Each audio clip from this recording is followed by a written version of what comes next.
Ladies and gentlemen, it is now 6:36, and a quorum of members is present, so the meeting of the Board of Education of the School District of New Berlin is called to order.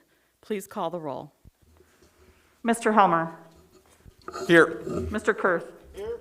Ms. Manley. Here. Ms. Schulz. Here. Ms. Unger. Here. Ms. Wonderchek.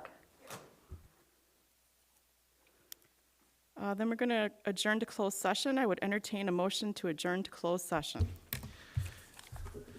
Yes, I move to recess into closed session pursuant to Section 19.85, 1C, E, and F of the Wisconsin statutes to consider A, the approval of closed session minutes of January 11th, B, employment, performance, and compensation matters pertaining to staff. Second. Okay. I have a motion by Mr. Kurth and a second by Mr. Helmer. Please call the roll. Mr. Kurth. Yes. Mr. Helmer. Yes. Ms. Manley. Yes. Ms. Schulz. Yes. Ms. Unger. Yes. Ms. Wonderchek. All right, we are moving into closed session and we'll return to open session as close to 7 o'clock as possible.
It is now 7:07, and we are returning from closed session into open session. In recognition of the serious and important nature of our efforts here, we will join in the Pledge of Allegiance to the flag. Please rise. I pledge allegiance to the flag of the United States of America and to the republic for which it stands, one nation, under God, indivisible, with liberty and justice for all. And now for those who wish to prepare for the meeting, we will have a moment of silence.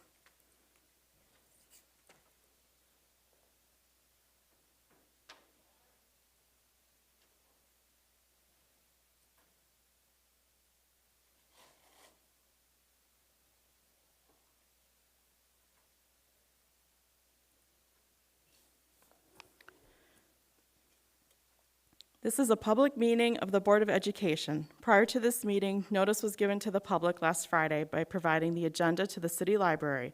The agenda was also posted on the district website. A copy of the agenda was forwarded to the Journal Sentinel, the Waukesha Freeman, and the Waukesha Now, all of which have filed requests for all public notices. First item is privilege of the floor. Do we have any? Okay, so we don't have any tonight. So on to President's message and announcements. I just want to thank everybody for coming in person tonight. I appreciate coming out here.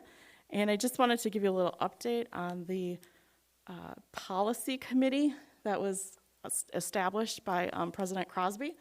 And I just wanted to let you know that's going to be temporarily put on hold for now, just because the additional duties that I have at the moment. But that does not mean that we cannot review any of our policies.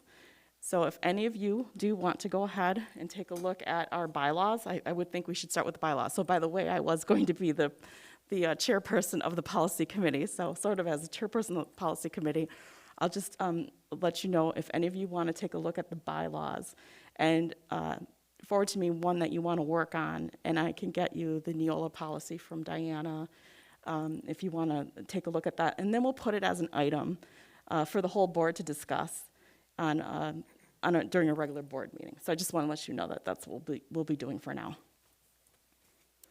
Then on to the administrative team report. Thank you. The first item that we have is the elementary student representative update from Elmwood, and we have a short video on their update.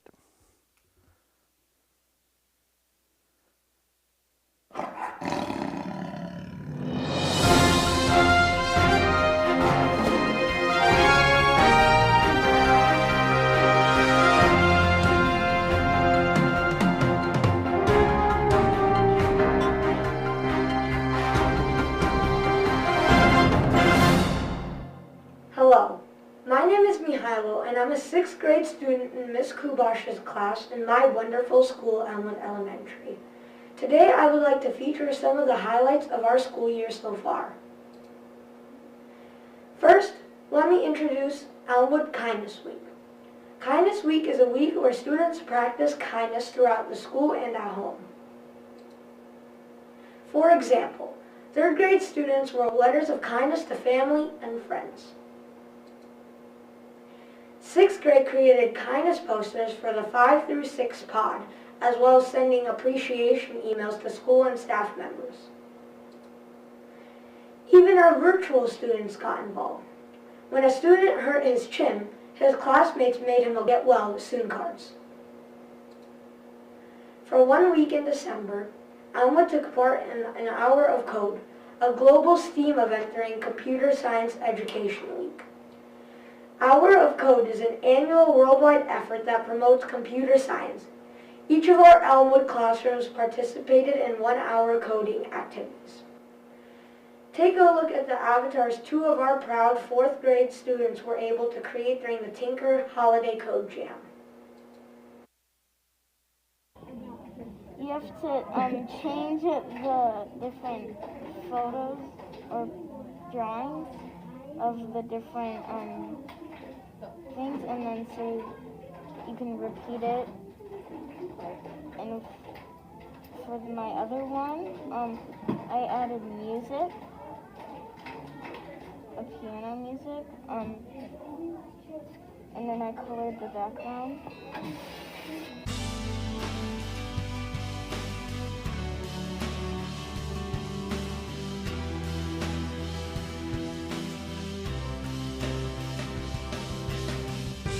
We're learning coding because if we want to like code things when we're older, like my dad codes things to help to like make things. And coding is important to know because if you want to make a game or make a movie, you can animate or draw a character and then use coding to make it do or say stuff that you want it to.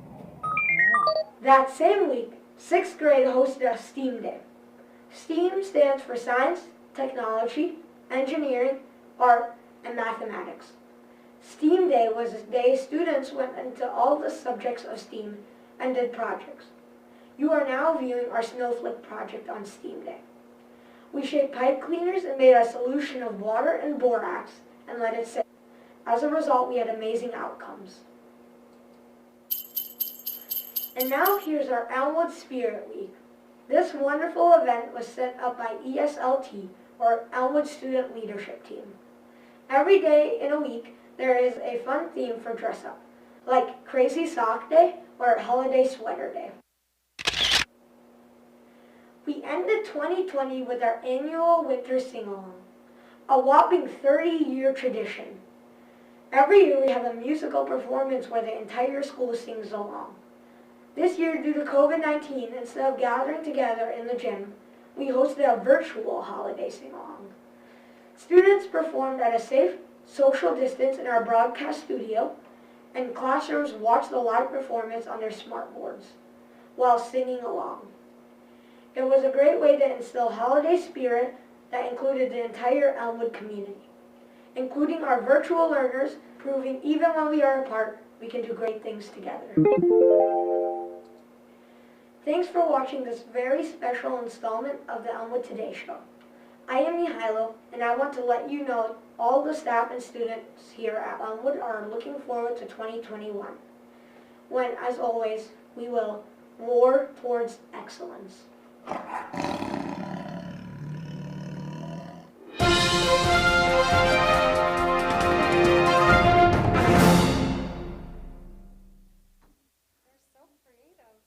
As always, very creative and very well done.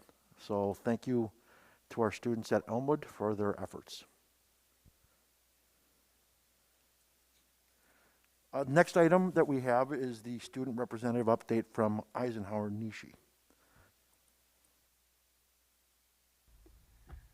Hello. For an update relating to activities, NHS is teaming up with the Milwaukee Rescue Mission donation drive and is collecting COVID-19 related items and other urgent needs, and the drive is between January 18th to 29th. Eisenhower's UNICEF Club had an incredibly successful toy drive last month under the leadership of Eisenhower seniors Nikki Dienberg and Grace Keel. The UNICEF Club was able to donate a total of 146 toys to Salvation Army, which were then given out to children in need across southeast Wisconsin. The robotics team started on the 9th of January. DECA districts happened online, and we were pleased to send many of our competing members to the state level competition. And HOSA Regionals is taking place virtually as well, and members are hard at work preparing for their event. For an update relating to athletics, middle school girls volleyball begins February 1st. The varsity Ice Force hockey boys team has been on a winning streak, defeating Oshkosh, Beloit, and Milton during the holiday break, and senior Nikki Dienberg was named the Milwaukee Journal Player of the Week for girls basketball for their game against Beaver Dam, where she scored 35 points. Thank you. Update.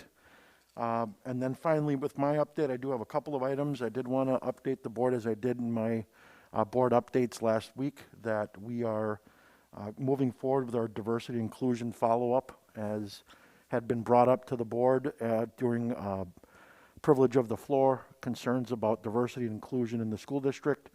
Dr. Sanders and I had met with one of the students that had helped organize that petition / commentary to the board. Due to COVID, we determined that we should delay our approach to allow us to focus on COVID-related matters. Fortunately, we've been able to do that and do that successfully. We will be presenting to the full board starting the second meeting in February.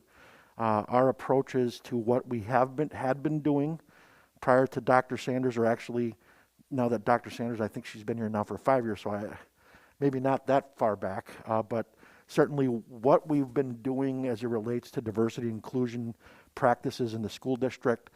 I do know that it has also been part of our action planning, both not only at the district level, but also at the school level. We have done some things along the way of which we'll update the board. We'll also update the board on things that we've changed and adjusted, as well as current practices. And then certainly looking forward to feedback from not only the board, but also from our community.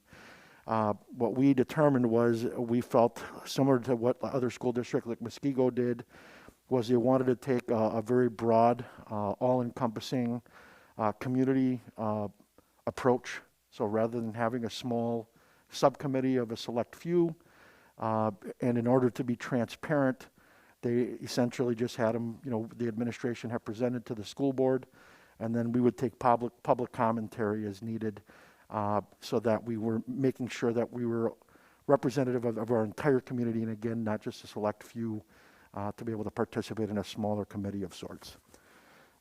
So again, we'll be starting those presentations beginning the second meeting in February. And then based on feedback, input, questions, comments, concerns, and so on, we will probably provide a follow-up. We would assume the first meeting in March, but possibly the second meeting in March, depending on how much time we would need in between. But again, just some of the things that we'll be discussing in there are just basically our curricular review process, especially as we have, and that's essentially the board's responsibility. We bring forth to you recommendations for curricular resources. The board has the opportunity to preview those resources as you have in the past before final approval. And as mentioned to the board, initially we were going to review our English and language arts curricular resources this year, but DPI did change their standards as of late. And not only that, we wanted, based off of the standard change as well as some new research out there based off of ELA and reading, we wanted to kind of slow that approach down for those two reasons. And instead we moved forward with social studies. So we are moving forward right now with social studies curricular resources. We are working well within budget, and certainly we will have those resources to you as our staff are vetting it. And then Kelly, this does include teaching staff, administrative staff, all involved prior to, before we even bring them to the school board for their consideration and eventual approval. Next item that I wanted to mention, and we had a little fun before we entered into closed session with this, is I may be a very popular man again tomorrow morning, depending on if the weather is slated to do what it's supposed to do. I am only a very popular when we cancel school. And so, so I'll take that whenever I can, right? But nonetheless, we did let families know that we are moving forward with our traditional approach to snow days at this time. We weren't sure if we would just essentially move over to the approach of just going to a virtual learning option. We didn't feel that was the most appropriate thing to do right away, mainly from an equity perspective and making sure that, say for example, if Mitch has a certain setup where, yes, if we're talking virtual learning for certain reasons, they can get that set up. But if it's like an emergency type where we have to make a decision right away that morning, students may not have access to technology if they have to quickly go to a daycare provider and so again, we're just moving forward with the traditional snow day approach, which is what most other Waukesha County school districts are doing at this time. So with that concludes my updates, and I'll have further updates related to their COVID-19 efforts as part of the regular agenda.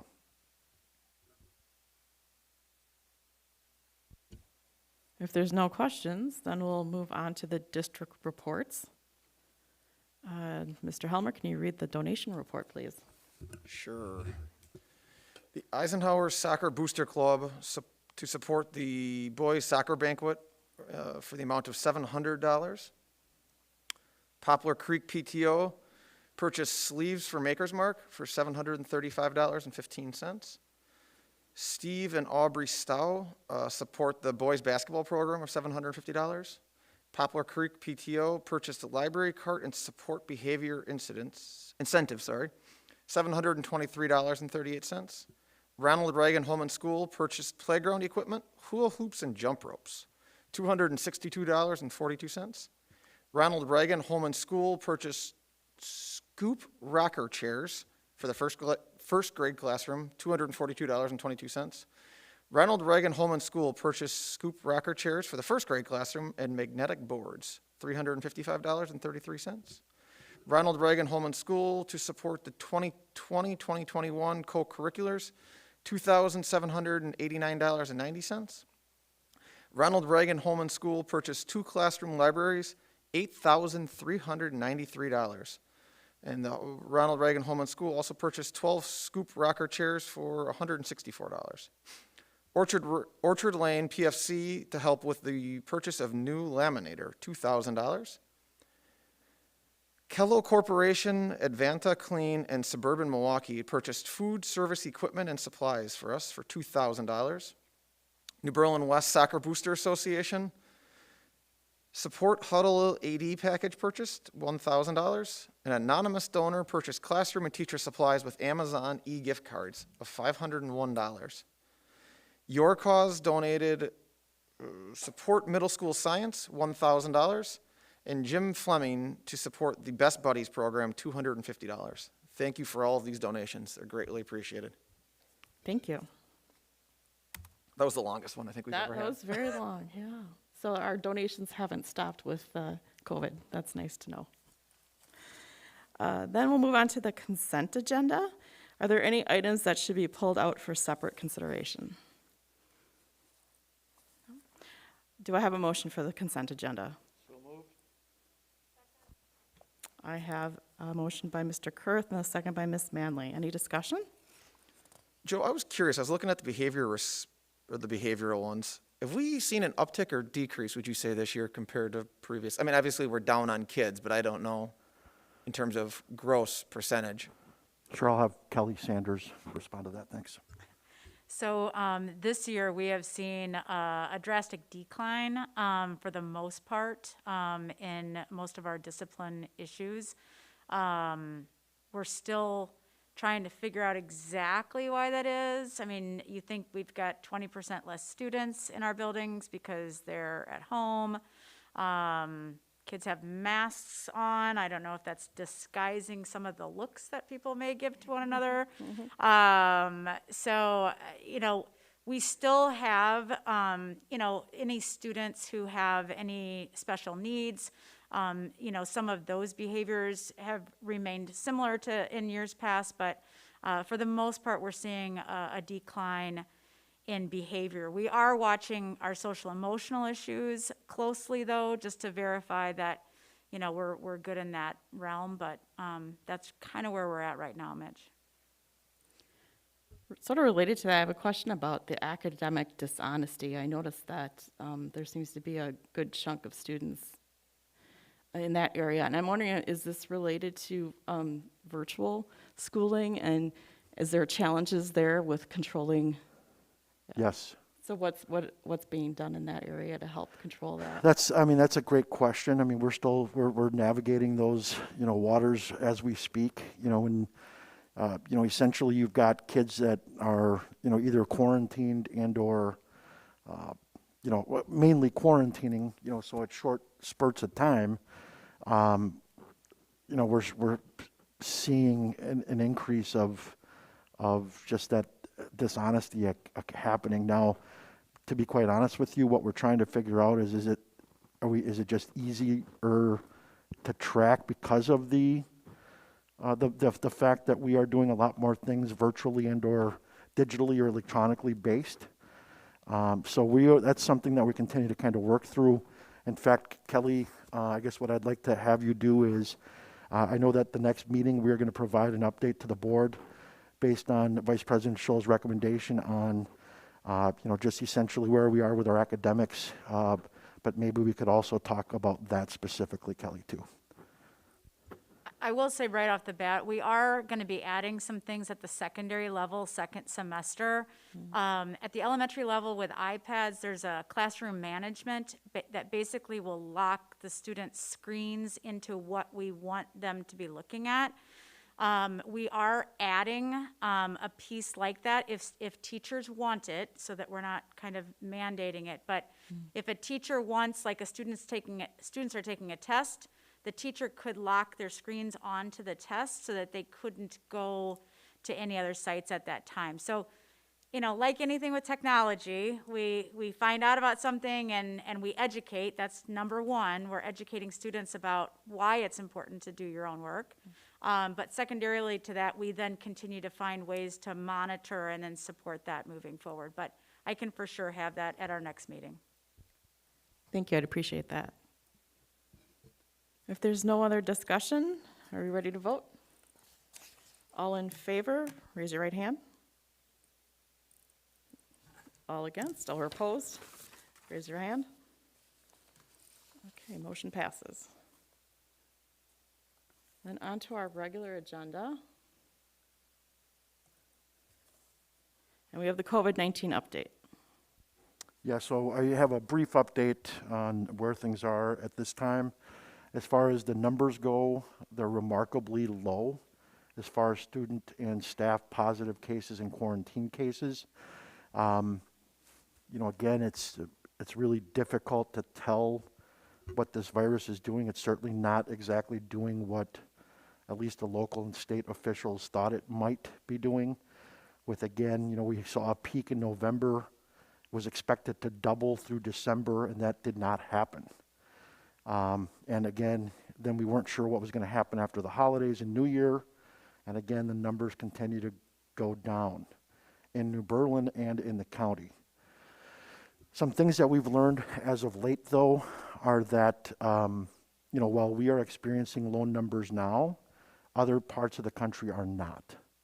And so that's why we continue to be, whenever we try and communicate to our families and to our staff, is that we cannot let our guard down, because there's a possibility that it could peak again. Now, something that was shared with me at our last superintendent's meeting with the county health department is pandemics typically, and again, this pandemic has not proven to do what they're expecting. They're learning along the way, but you'll see a peak every 4 months. And so if you're looking at November being our peak month, what you would typically expect is with roughly about 4 months after that is you would see another uptick. Now that's yet to be determined. We're planning for it. We expect it. But certainly I think our mitigation efforts continue to work. And so that brings me to my next update, which is the utilization of masks. While regardless of whether Governor Evers' order stands or not, regardless of what happens at the court level, at the state level, we certainly would highly recommend that we continue the utilization of masks. I think for us, regardless of what happens with the legislature and the governor's order, what I appreciate about that is that it would allow us to have local control.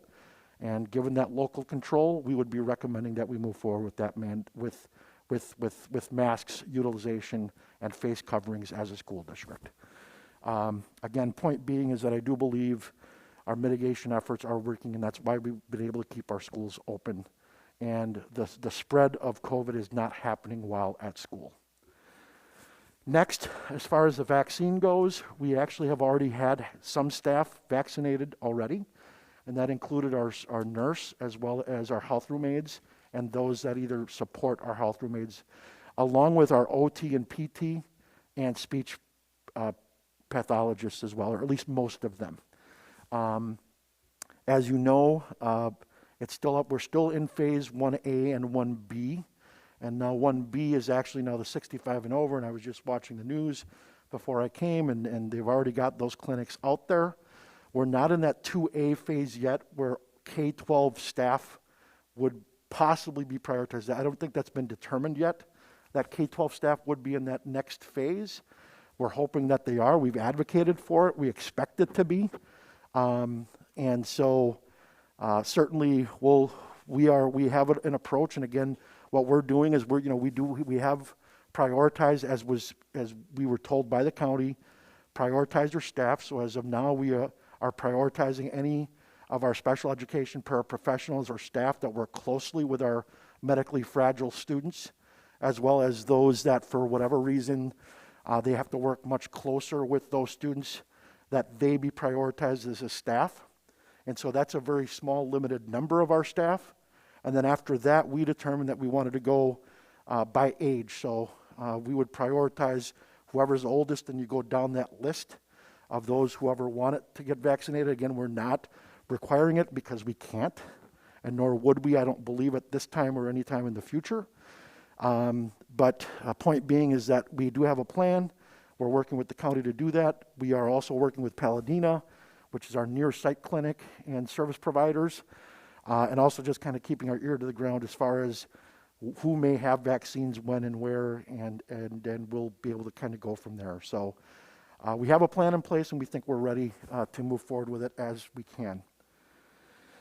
I did let the board know that in my update last week that I had sent correspondences to our local representatives related to COVID relief funding and the impact that it's had on our school district. Essentially, we have not gotten our end of the bargain, in my opinion, and I'm letting our lawmakers know that. And essentially, we received approximately $90,000 in total, of which we had to distribute some of that to our local private schools. So we actually netted about $65,000 in COVID relief. There is disparity, not only among K-12 public schools, but also between public schools and private schools. And so, for example, the way that the money was disseminated for COVID relief was not based on an equalization formula, it was based on Title I participation. Most Waukesha County schools have low Title I participation rates. And so essentially, for example, an urban school district, or even in some cases not an urban school district, because of their level of participation in title funds, they were allocated over, I believe, $400 per student. Compare that to roughly $22 for the school district of New Berlin. So in my opinion, that is a major disparity, especially when it comes to COVID relief. If the effort was COVID relief and not academically based, then why wouldn't we have received our fair share of that? Not only that, but then I found out, which I shared with the board, and I did share with our local legislators, and we are trying to make some headway at the Capitol as well, that private schools were allowed to access the Paycheck Protection Plan, Paycheck Protection Program plan dollars because they are private entities. So for example, and again, this is not a bash on the local private schools, and I do have bi-weekly meetings with them, and I let them know I would be bringing this up, that it was nothing against them, and the dollars that they were allocated, they took advantage of what they were able to take advantage of. And so, I'm glad for them. But point being is you had like schools like Heritage Christian, which is a small private school here in New Berlin, who is probably a tenth the size of our school district, received, I believe, roughly $450,000 in COVID relief. You had Catholic Memorial, who I believe received $1 million plus, who has less students than we do, all because they are a private entity and not a public entity like we are. So not only did we not get our fair share in public K-12, but also when compared to that of private schools as well. So I would please know that I am working diligently on that to again ensure that we get our fair share, especially for us where we have been open and the school board has approved increases in staffing, and we've had to increase staff. We've had to hire staff that we've never had to before with health room aides. In fact, you will be approving tonight an additional teacher at one of our elementary schools so that we can accommodate based on virtual versus face-to-face. And again, I just don't think that it's fair that we, because of the fact that we just are not a high Title I utilization school district, that we get penalized for that when it is really all about COVID relief. And I do understand that, when I say all this, it still does boil down to tax dollars, but it's making sure that those tax dollars are allocated appropriately in an equal manner throughout the state, so that school districts like us don't, again, continue to not get our fair share. I do want to also mention a couple other things. Our goal is to have face-to-face graduations this summer. Also, we do plan on having our traditional events this spring for our juniors and seniors. So like, for example, prom. Now, mind you, it will not be a typical prom. We will not be having a dance, but we will have an event, that would either recognize the court and or, do a dinner or something like that. We are working with our students to determine, what will they be willing to participate in, so that we're not just making something up that they won't be participating in. So another example is we're actually working with our juniors right now too, or will be, to determine whether they just want to hit pause and have like a senior prom next year where they can actually have it be hopefully in a more traditional manner. So again, we are working through that, and again, we also have the award, senior awards and senior banquets, and again, our goal is to have all of those face-to-face with mitigation efforts in place. May not all look exactly like we would want, but again, we've come too far to not be able to at least hold those events and not move forward as we would want. We also do have like the 6th grade moving on ceremonies as well. Those, again, we want to be able to have those face-to-face. And we will be working with our elementary school principals to determine how best we can do that. And then finally, I did want to mention that we are also looking to move forward with face-to-face summer programming this upcoming summer. As of right now, we're not, so again, we are planning on having face-to-face summer options. What we're not quite sure yet on is the level of virtual opportunities we'll be able to provide our students. Part of the reason why is we're not sure what the state will do to reimburse us like they were able to last year related to virtual options. So again, we will have face-to-face options, but like last year we had a multitude of virtual options, because that's all that we actually offered was virtual only. But our goal is to be able to try and be as all-encompassing as possible, again, face-to-face as many as we can, and then also providing a virtual option as well. As of right now, the state, Kelly, and maybe you can correct me here, or if you have another update, has not determined whether they will reimburse us for those virtual opportunities for our students yet or not. At the elementary level. So at the secondary, we're okay. It's the elementary. Last year, we were able to get a lot of reimbursement for virtual at the elementary, but that was sort of a state sort of dispensation for a year. This year, we're still on hold for whether or not they will allow us to do that. So we're moving forward with a face-to-face option, and if we have to, sorry, I'm going to use the 2020 word, pivot, we will definitely do so at that time. Right. So I know, Mitch, you had asked that I bring that up at this meeting. Do you have any additional questions related to that? So the face-to-face, and I can't remember, if you can refresh my memory. Last year, the face-to-face elementary we didn't do, but the state would have reimbursed us, or were we not even allowed to do it, or how did that fall? Essentially, like, our issue was we didn't have the planning in place in order to be able to move in that direction, because things progressed slowly and then quickly, and we didn't, and again, it was also just making sure. So what we only offered a virtual option last summer. And again, for this year, and again, the state reimbursed us for that on a one-time basis. So that's why we offered the plethora of opportunities for our students at the elementary. But again, this year, we are, just like we are now, we're going to offer, and we assume that the majority of our families will choose a face-to-face option. And right now, and I think, to some degree, we will offer virtual options to our students where we do have some remediation that needs to take place. And so we'll take the hit if we need to, just to make sure we fill those gaps for our students that really need it.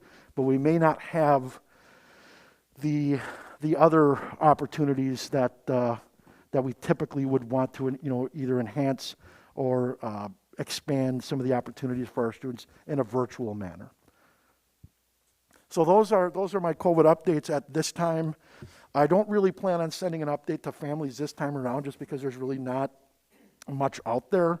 We'll kind of save some of these things, including, again, I think people are aware of the mask mandate, that we're continuing it, and again, we'll send something out maybe after the next boarding when we may know more, especially around the vaccine.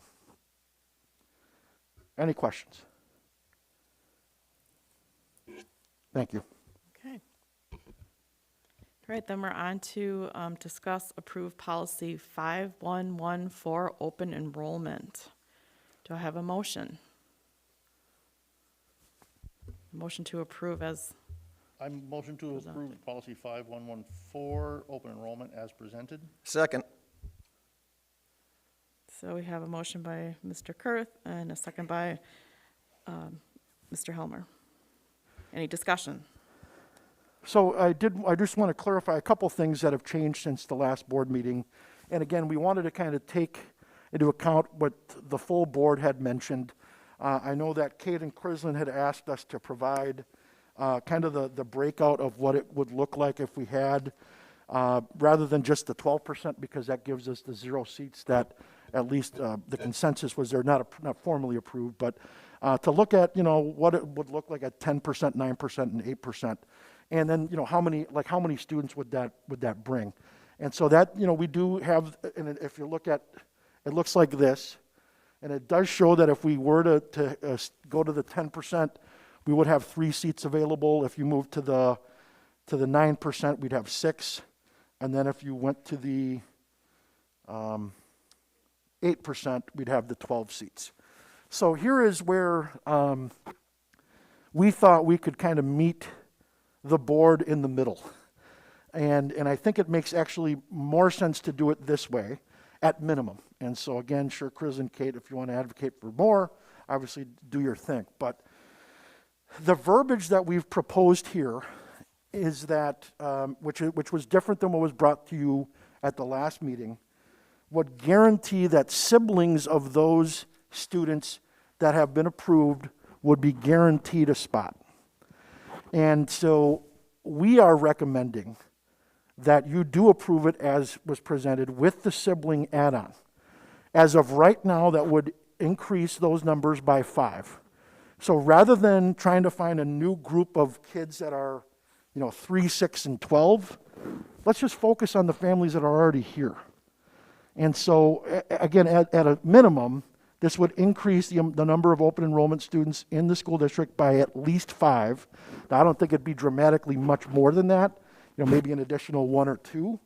But this, again, not only do you have the number of students that were approved, you'd have these 5+ siblings, and then we also have 21 students that are tuition, is that right, Dana? 21 students that are tuition waived that would also stay in the district as well.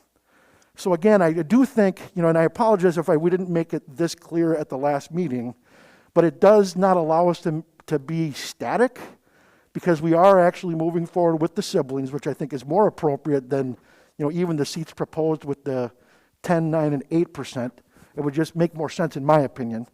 As well as, again, we're making sure that the students that are tuition waived, which are 21 of them, would also be guaranteed spots as well.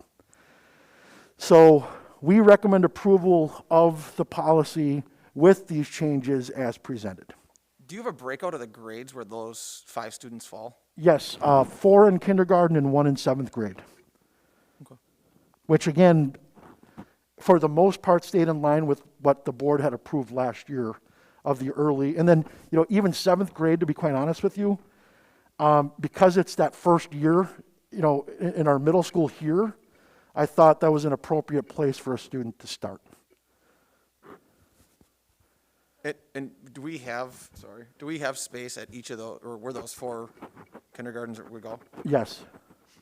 That we can tell, right? Well, yeah, that's always the question with this. And again, so the biggest, the issue that, like if the board wanted more seats, in my opinion, don't do it with the decrease in the percentage, do it by having these kids approved via the policy. Well, and theoretically, if we went to the 8% and opened up 12 seats, based on percentages last year, we might get 6, 7. Correct. I mean, we didn't get, because they're going to be specifically in first grade and third grade, so they're not going to be where applications come in. It's going to be whatever we get for applications, and if it fits that, it does. If it doesn't, thanks for the Right. clarification. Yep. So, Joe, I'm just trying to understand, because there's a lot of figures bouncing around in my head. This scenario that was in the packet, are the numbers of currently attending open enrollees baked into these numbers? Yes. Okay. So if we were to approve the revised policy, which does sort out the contradiction that I brought up last time. Yes, it does. Yep. Yeah, it does that. Yep. That's good. Thank you. So if we were to approve that policy, and then we get the siblings that you're talking about, the +5, Yep. A minimum +5. the minimum +5, Yep. okay. And then we select, let's say, the worst case, the biggest case scenario, which would be the 8% cushion in this scenario. Would that mean that there would be our currently attending 21 students plus our minimum +5 siblings plus 12? Yes. Okay, that's what I wanted to clarify. Well, and actually, I'd have to ask Diana and their siblings. Yes. So I don't Yeah, know, the new yeah, I 12, wouldn't know yes. what those numbers would be. So that helps me to understand, because I think that, I thought the 12 number was quite low, but when you factor in the siblings, then that, potential siblings, I mean, not, who Right. knows who you're gonna pick and who's gonna make the list and whether they have siblings or not, or whether, whatever. Yep. So, okay, that helps me to understand it. Thank you. And again, based off of the feedback that we did receive from you and Kate, this doesn't, we're not necessarily like plateauing. We are increasing it, but it makes more sense to do it in this manner, that you would approve the siblings Sure. and not open up different seats. Yeah, and I think that that's a reasonable shift. I think Sure. that, if I'm a parent from another district and I'm seeking out a better education for my child, and I only get approved for one of my children, Right, I'm probably not gonna accept it, right. because I want all my kids in the same district, because I gotta drive there. And I will tell you, we did hear from a parent who happens to be a teacher, and who basically said, I'm not sure that, I could continue, if I had to split. Sure. You know, Right. so again, I just think it's a win-win for all of us. And again, the fact that they're kindergartners and a 7th grader, Sure, it's exactly what we had discussed a year ago. It's like, yeah, this is what we'd prefer to see happen, and we're gonna see it happen for the most part. yeah. And I think to your credit, I think that the extension of a sibling, the sibling policy, I think that it probably increases the longevity that the family will participate in our program, which then makes our efforts better on the backside for all these. We would agree. Yeah, so I And- think that's a good idea. And I just remember, I think it was Mitch a year ago had said that if these people are already applying and they've got a vested interest in having their kids here, they're going to make that effort, right? Mm-hmm. And not only are they going to make that effort, but now they're going to really want to make that effort when they've got their other kid here as well. Right, well, they're more deeply invested, we Right. hope, right? So, thank you. I have a question about the wording on the policy. So it says guaranteed enrollment for currently enrolled students and siblings of currently enrolled students, blah, blah, blah. Is this only applies to currently enrolled, open enrolled? So let's say a family who's enrolled in New Berlin this year moves to Muskego and they want to keep coming to New Berlin next year. Does this allow them to keep coming? Yeah, they would be tuition wavered then. Okay, so so it could be more than the 21 plus 5, Could be, assuming people understand that Could and be. wanted to stay here. Okay. right. And again, like what we had said was, those kids have already been with us, you know what I'm saying? So we'd love to keep them, right? For sure, I'm not saying we wouldn't want to keep them. I was just Yeah. trying to understand if it could be more than that. No, that is number. correct. Yep. Good catch.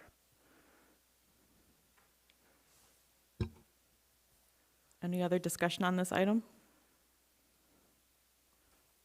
All right, then all those in favor, raise your right hand. All those opposed, raise your right hand. Okay, motion passes. On to the next related item, which is discuss approve regular ed open enrollment seats for 2021, 2022. Can I have a motion to approve as recommended?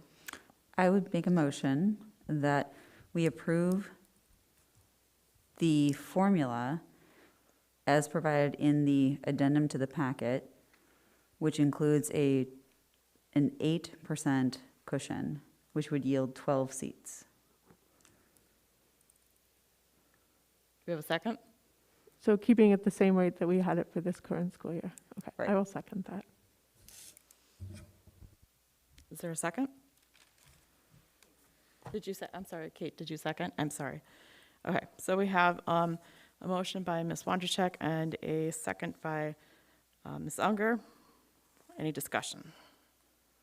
Was that on the regular ed or the special ed? I'm sorry. This is the regular. Regular, We're on the okay. regular. We're not on this. I thought you jumped to the special. ed. That's why I was a little confused there. No, this is regular.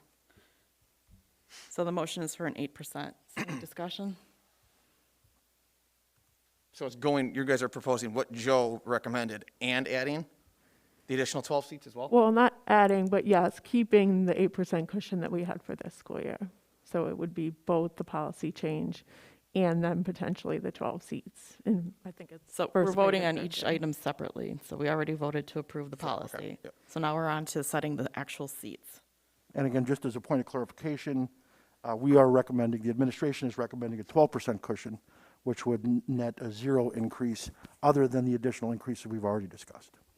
Correct. And when we voted on that 8% number last year, I think everyone that voted in support of it was in agreement that that was something we were comfortable with because we had that buffer built in and we knew what those seats looked like or what our enrollment looked like every year. And that's something we all agreed on, and we do not know what our enrollment looks like next year. So I think if we support that, we're going against the logic that we all voted to do that. And Joe just added 5 more seats, so it's really not 12 now, we're asking for 17 more. So I feel like this is kind of a pushback on everyone that we're making compromises and we're asking for more and more and more. And I think that's pretty tough to ask the board to do that. I think the argument that adding 12 seats district-wide in a district of 4,400 kids, when you're talking about 12 seats, is a little unduly alarmist. I also. I didn't know there was an alarmist. No, it's not an alarmist. What it is I know that when some of the new members came on this board, it took them 6 months to make a decision on numbers that they were given for the budget. And we talked about it ad nauseum for 6 months we had hard numbers on what we were discussing and nobody wanted to make a decision. Right now, we're being advised that we have no idea where we're sitting, what our numbers are going to be like, who's coming back, who's staying virtual, what we're going to do with it. We have no idea how this program has started and where it's going. Adding seats at this time when we have no idea where we're sitting financially, when we're still trying to figure out how to cut different things, different programs, different budgets all the way around, is just, hey, let's add this to the credit card because, we're a big district. I don't think that's prudent. When it comes down to the economics of it, if you don't know numbers, you're just going, hey, let's do another 17 kids. You don't know if this is going to be a benefit or if it's going to be another cost to the district. So for this 8%, I'm going to be a definite no, because I don't think that we have enough information to add more kids when we have no idea where we're going to be sitting. I respect the unknowns, but the way I see it right now, we're sitting down 130 kids, and we don't know if any, let alone all of them, are going to return. So in my opinion, offsetting 130 lost students with an additional 12 or even 17 seems prudent, because then we're getting some of those dollars back. So I don't necessarily want us to argue ad nauseum tonight, because we did that at the last meeting. I think our positions are pretty set, and I would say maybe we just go to the vote. I have a question on this chart. It appears that there's a large number of kindergartners, if I'm reading it right, that's projected, that could possibly, how do I put this? Actually, it's the first grade. So it's the first grade actually across the board where we see the seats, which is assuming, because we're looking a year ahead, so this is current kindergartners. So there appears to be the seats are mostly available in kindergarten. However, we sort of know this year, hearing from families, that a lot of parents decided not to send their children to kindergarten. So we're sort of could be looking next year at a larger number of first graders coming in, and that those seats that are projected to be open, they may not be. So I'm not sure if it's really a safe thing to start assuming that we're not going to get students back. I just, thinking ahead, I think we need to be careful with opening up more seats next year. I'm all for open enrollment. I've been for it from the beginning. I very much support parent choice. So we have a great product here, and it's something that if we have seats open, it should be offered to those outside the district as far as we can. But at the same time, I think there's a lot of unknown next year before we can start opening up more seats. I do just want to also clarify that there's also the 21 tuition waivered students as well. So not only is it the current open enrollment students, the 5+ siblings, and then the 21 plus tuition waivered kids. So Kate, back to your point, that would be those kids that leave that want to stay in the district. We're also keeping them in the district. Per the policy change, we're keeping them as well, and that's just over 20 as well. But I thought that, aren't they included in these numbers of currently enrolled students? So like we're keeping them, but they are factored into these section sizes. Okay. Yeah, Janet, that was a good point. I had not thought, I'm not necessarily changing my mind, but thank you for pointing out, I hadn't really thought about families who chose to keep their kindergartners home completely this year and just skip right into first grade. So that is a good point.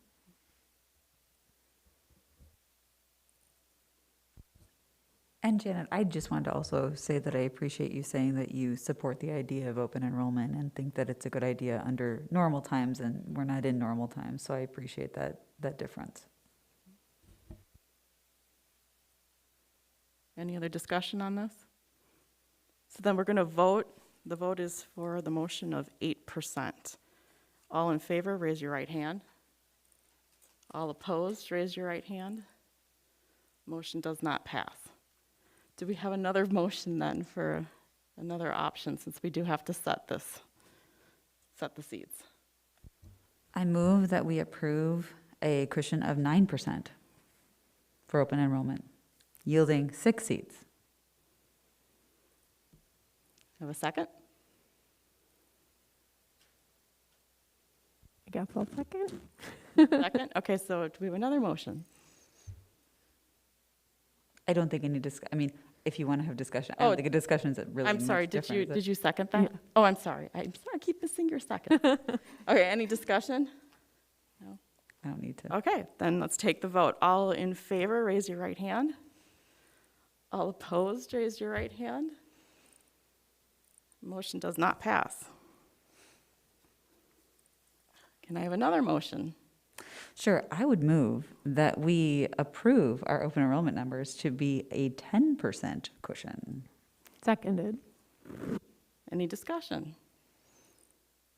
Okay, then, all in favor, raise your right hand. All opposed, raise your right hand. Motion does not pass. Yes, who is in favor of the, Any four of you could do that. Any of the four of you. 12 is the next one, so, and our last one. Do I have a motion for 12%? Oh, can I motion? Okay, I'm going to motion. I motion that we approve the open enrollment seats with a 12% cushion. Do I have a second? Second. All in favor, raise your right hand. All opposed. So it doesn't pass either. So what do? We have to set seats. I would switch my vote to in favor, I'm sorry. because we need something, so I would switch my vote to approved. We have to have a formula.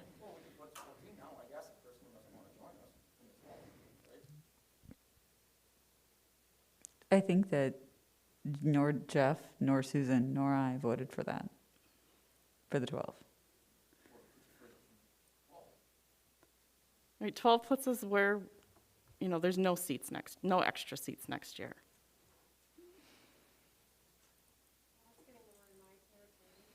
Yeah, I mean, There you go. it stays as is. 14, I'd support 14 before we go lower. I thought Joe did a really good job of bringing in compromise, and if board members aren't gonna compromise with that, I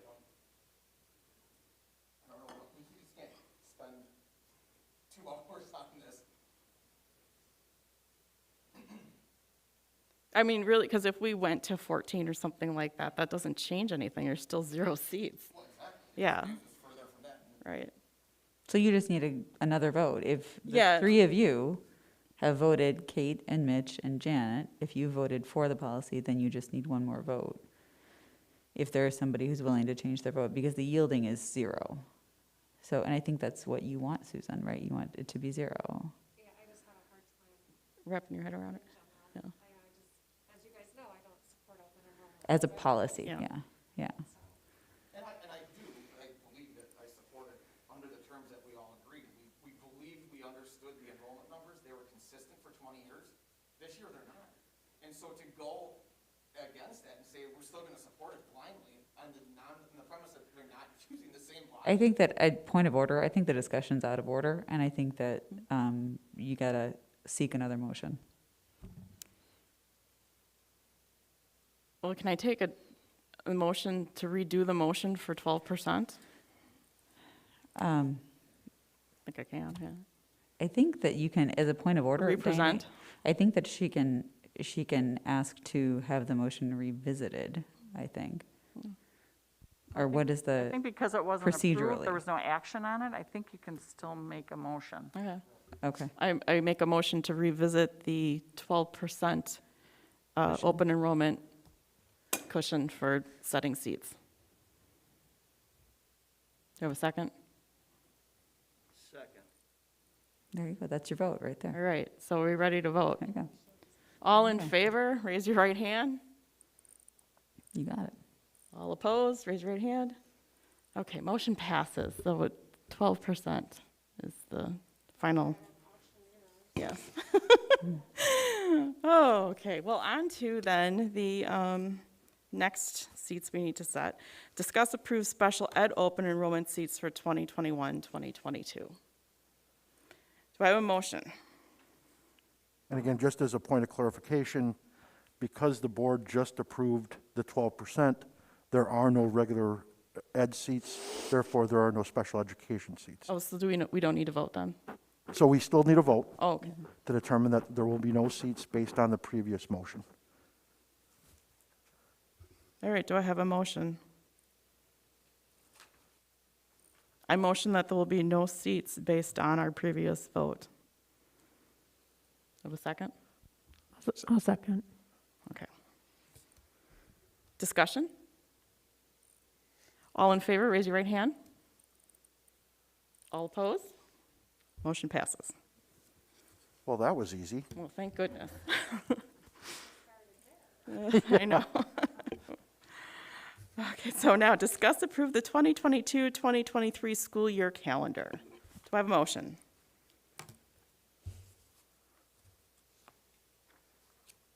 No one wants to approve? Motion to approve the 2022-23 calendar. as Second. presented. Okay, discussion?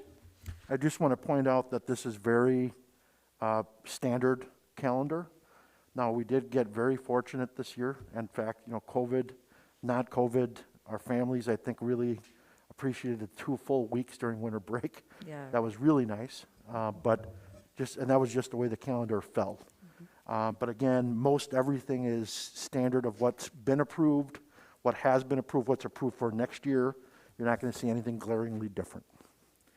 So we recommend Joe- approval as presented. Can I ask a question on the spring break in this year? I know that we had previous discussion in years past about aligning that with the WIAA sports stuff. Yeah, it was right? basically with area school districts. And Right. so what we had agreed upon, or the board had directed us to do, was it's either going to be the last week, full week in March, Yeah. unless Easter is early in April, and then at that point, we would reconsider that. So, And this aligns with that. Because this year, in this school year iteration, I think Easter is the 9th. We're a week later, right? We're the first week in April this year? correct. Yeah. So then so that 7th is Good Friday, and so we're off on that Good Friday. Right. At least for the proposed calendar. Right. That's what I'm looking Yes. at. Okay, thank you. Wait, one point of clarification on that. Easter 22, No, this is 23, oh, Kate. 23, okay. Yep. Yeah. I looked at the same thing before this meeting. I was really confused. So that's Good Friday off. Yep. Correct.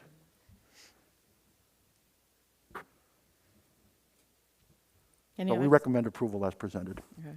Any other questions? All right, then we'll take the vote. All those in favor, raise your right hand. All opposed? Motion passes. We will post it as soon as we are able. Then we have the Personnel Committee update. Ms. Unger? So we had a personnel committee meeting last week.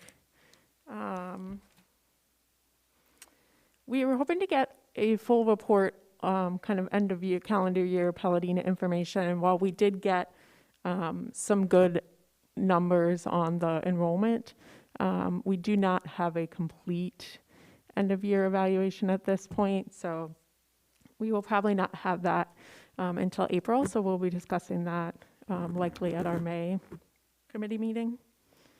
And then we mainly just went through the policy review that we're going to be doing tonight. So that's basically all I have. Okay, well then, the next one is the first read of policy 3160, physical examination. Would you like to share that background also with us? Our Although I approach- suppose we need a motion first, because oh wait, no, it's a first read. Nope, We're yeah, not there's no voting need yet. for approval here. We're really, per Kate's, she's the chair of the committee. We're actually taking the approach of by date, any sort of personnel policies by date.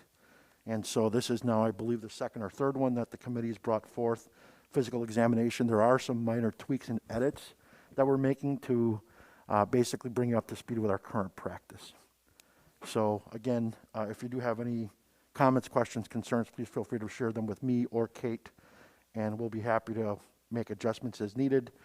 We will be recommending approval at the next meeting.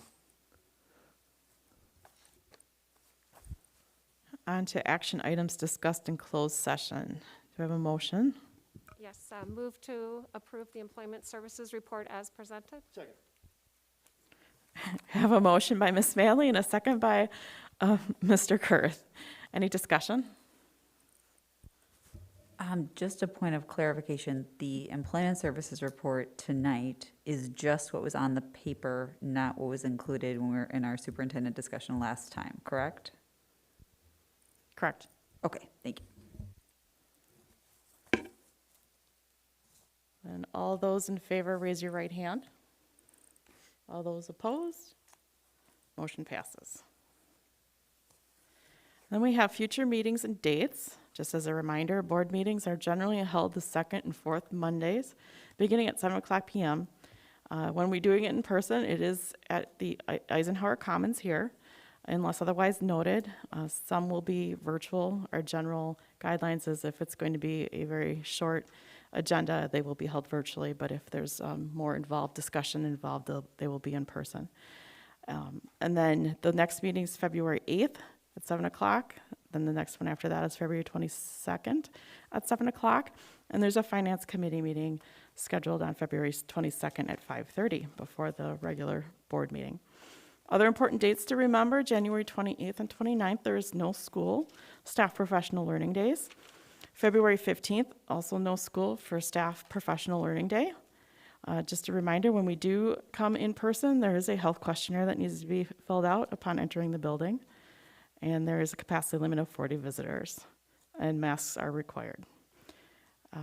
And then we're going to adjourn. Do I have a motion for? Second. I have a motion by Mr. Kurth and a second by Mr. Helmer. All those in favor, raise your right hand. All those opposed? Then this meeting is adjourned.